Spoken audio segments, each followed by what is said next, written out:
Hello, Better Today friends. My name is Jude Torquato and I work for PLDT Smart and the MVP Sports Foundation, handling all of the sports initiatives. You can find me at J Torquato in Facebook, Instagram, Twitter, and TikTok.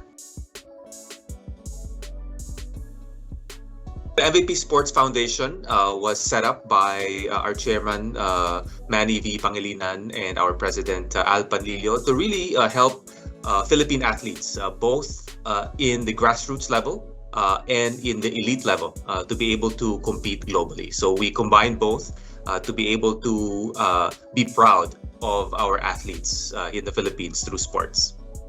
But since this is an Olympic year, I think some of the most fulfilling work that we've done is really seeing the fruits of our labor.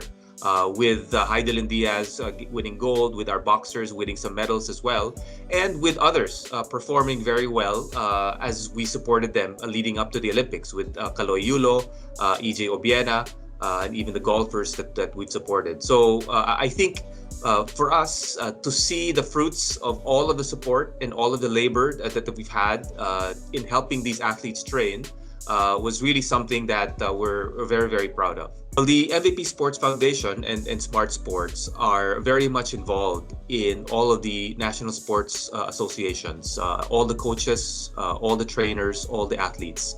I do think that because of that, we are able to support as a community of athletes and as a community of coaches within each of the sports and each of the disciplines to be able to support each other, not just within the sphere of influence of that athlete, but within the whole sport and even within the industry itself. And I think it's our job to be able to learn from each other and see the strengths and weaknesses to be able to kind of also identify how we can improve the mental being and the mental status of all of our athletes and coaches.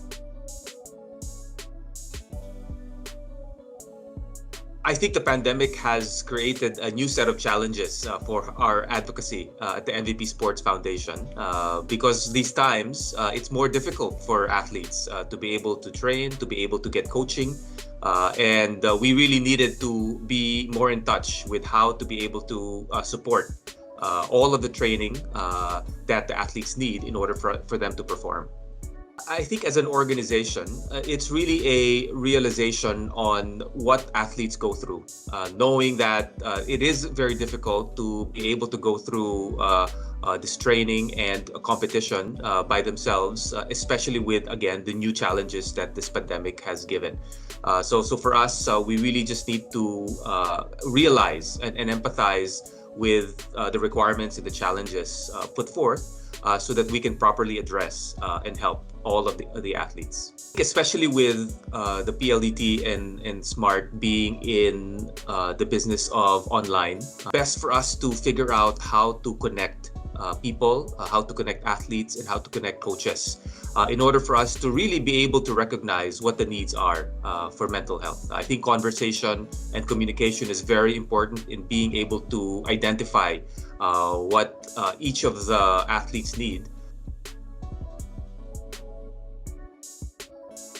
Well, sports is probably the biggest mimic of life in anything. I think, coming from media, we always talk about reality TV. And I think sports is probably the best way to exemplify reality TV because all of the emotions are there, the loyalty, the teamwork, and everything that you would need to succeed in life would probably reflected in sports itself, right? So I do think that as far as I'm concerned, sport in all of its aspects can definitely be a huge tool in helping people achieve, in helping people be united, and helping people be more of a community.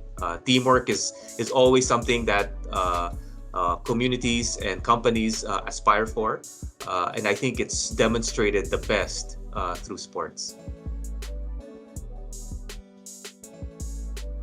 For me, empathy is really putting yourself in another person's place. The best way to do that is really to be able to accept and feel what they feel. And that's the best way for us to understand what they're going through. Having constant and meaningful communication is the key to be able to develop that empathy, to know what each other is feeling, what each other is thinking, in order for you to understand each other better.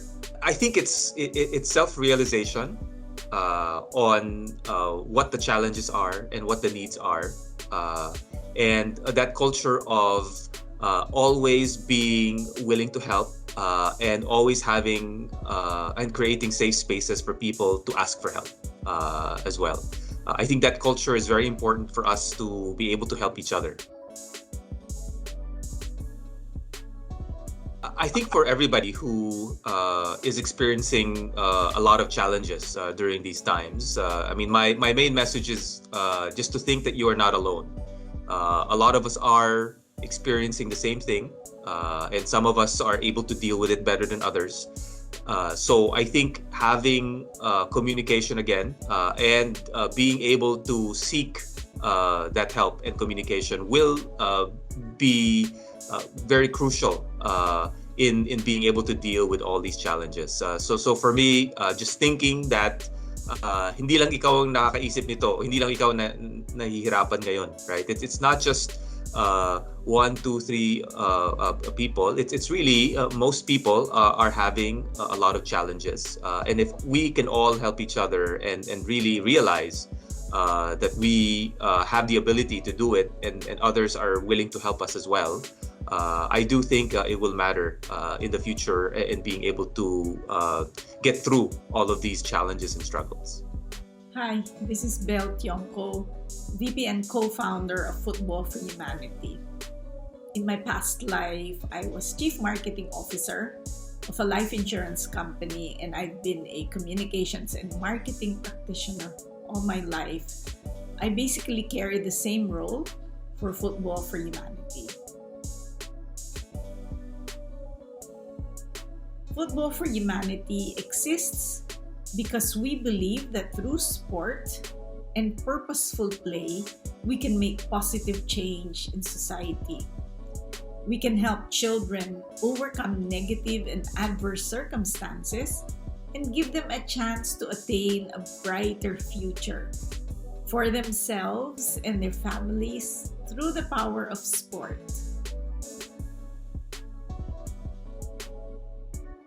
I realize how important it is to pay attention to mental health, especially since I believe we are all just fighting our own battles, so to speak. We are constantly in a state of conflict with ourselves, with other people, with the world.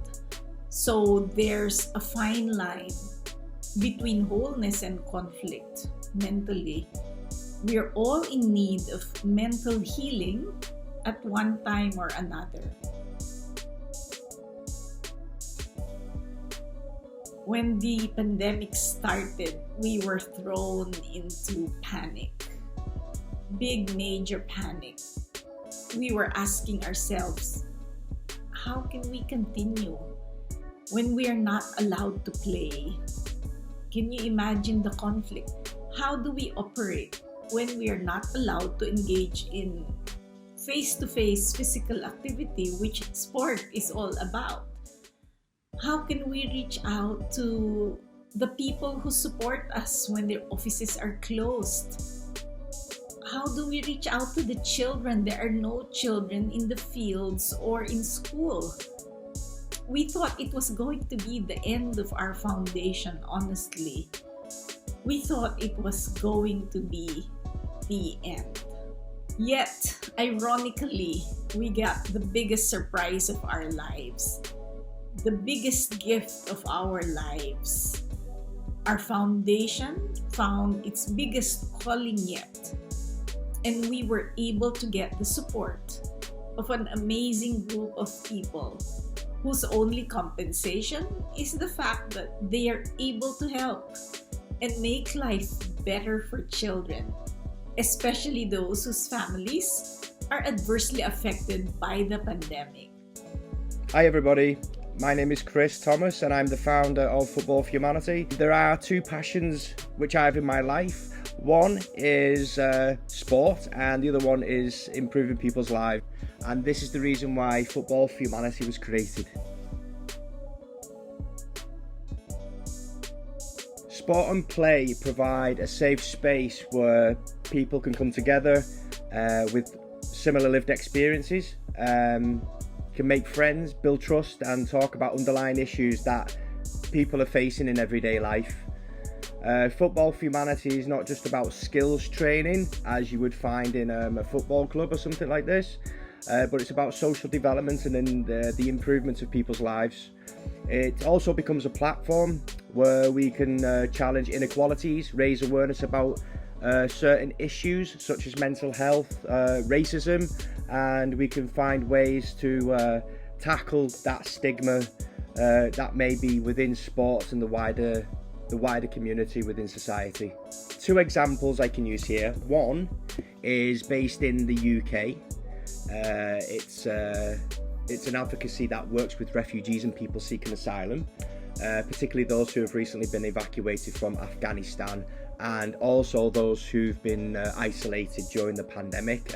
Number two is in the Philippines. We're actively working with coaches, children and the community to tackle the threat of online sexual abuse and exploitation of children. Both approaches are focused on education and empowerment that uses sport and play as a tool for healing and transformation. In addition to this, we are able to use these programs as a communication platform that connects to the wider public in a manner that educates and motivates people into action. When you belong to a team, you create a sense of community. When you work towards a common goal, you develop a sense of brotherhood and humanity.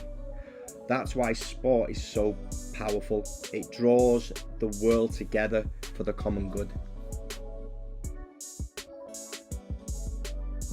Growing up in the UK during my times was difficult, but it also gave me a complete view of society which presented the society's many problems. These are deep-rooted problems like poverty, crime, unemployment, the lack of opportunities. So I could actually see, feel and witness how many people actually fell victim to the system that did not really work for deprived communities throughout the UK. I also learned that in the little things we do go a long way in helping people survive their difficulties. Just being a good listener, for example, is a great way to make others feel valued and that you're willing to help. This fuels hope in people. Our foundation was actually born out of empathy. We wanted children to be happy and grow up happy. We never focus on ourselves in this, but we're always concentrating on others who can actually help, enable those who are actually willing to help as well. Those enduring difficult challenges to realise what they are undergoing now is not a permanent condition. It is how we actually respond to these difficult situations, and like the storms and typhoons, even earthquakes that visit us, it will pass, it will stop.